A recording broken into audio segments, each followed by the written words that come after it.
Welcome back. The government may soon seek cabinet approval for restructuring rupees 1.5 lakh crore loans of power distribution companies. While states will take some of the liability, public sector banks may also relax some conditions so that funding to the state power utilities is not choked out after the loan recast. The Finance Ministry insisting that states should increase power tariffs. Several state discoms have been running into losses, with some of them not being able to pay their loans. To talk in this subject, we have with us Dr. Pramod Deo, Chairperson, CERC. Good evening, Dr. Deo, and welcome to Power News. Good evening. Dr. Deo, the combined losses of the discoms have crossed almost 1 lakh crore mark in the year 2011-12. Most of the state power distribution utilities are financially bankrupt. Don't you feel that the entire power sector reform process has gone haywire? In fact, our forum of regulators, because I am talking today really not as Chairman CERC, but as Chairman of Forum of Regulators.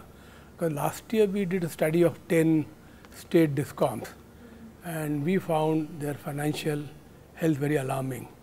And based on that, we had sent a report to Secretary Power.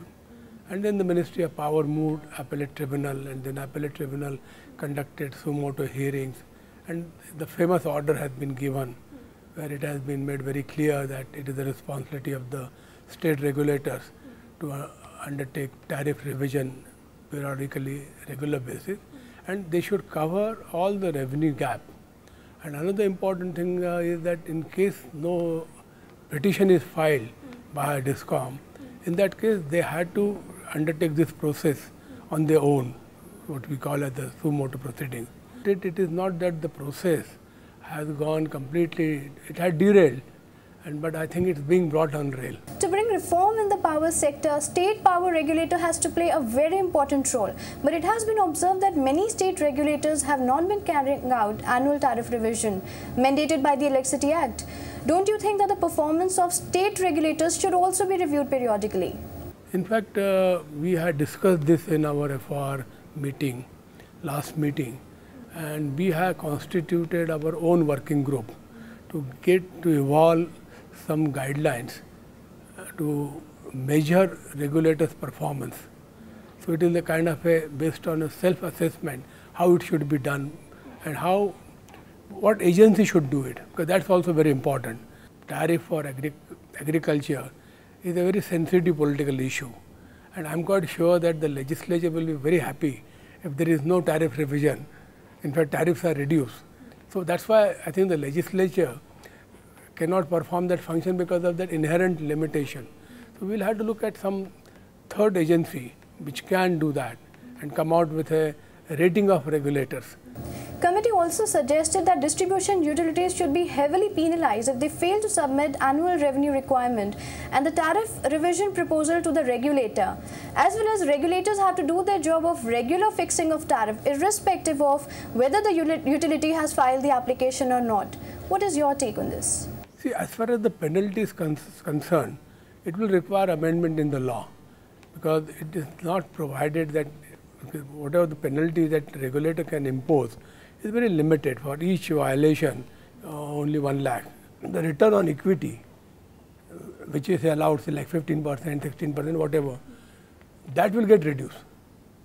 And whole idea is that the discoms should be able to generate their own resources for improving their network services.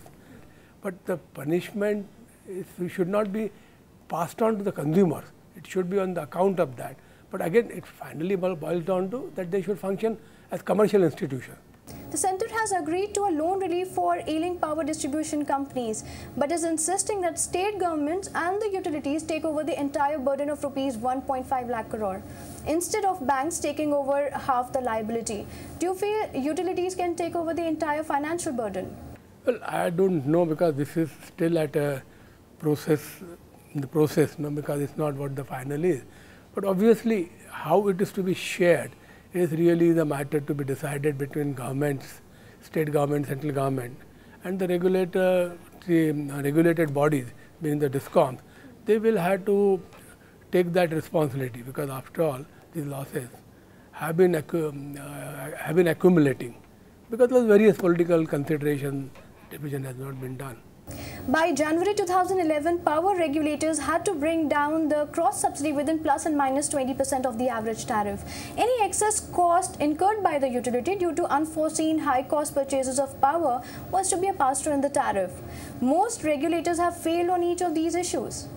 No, there are two parts to it. Second part is easy. The first part is that cross-subsidy reduction.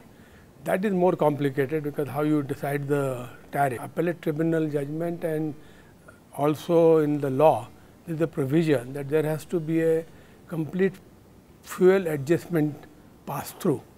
Now, the fuel adjustment also includes these short-term purchases of electricity. So, now what we have done is in the model tariff regulation, we have provided that this should be built in your regulation itself. And some of the regulatory commissions have already adopted it. Now, as far as the cross subsidy issue, what the tariff policy talks about, it should be reduced to 30%. The difficulty comes is that what is really the cost of supply, because we have been talking with reference to average cost. Now, average cost is a statistical average, so which is not really reflective of the quality of service provided. But again, the quality of supply for these consumers has to be considered, because you will find that for agriculture, power is never given for more than 7-8 hours.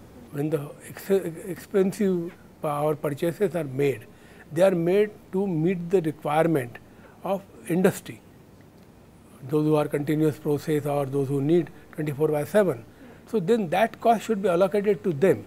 Otherwise, just saying that this cost will be allocated, why should the domestic consumer pay? Power projects such as Tata's Mundra, Reliance Power's Krishnapatnam, Adani's Mundra plant are among those projects which are likely to face the project of default on supply contracts due to the developers' inability to pass on increase in fuel costs to distribution companies. What would you like to say?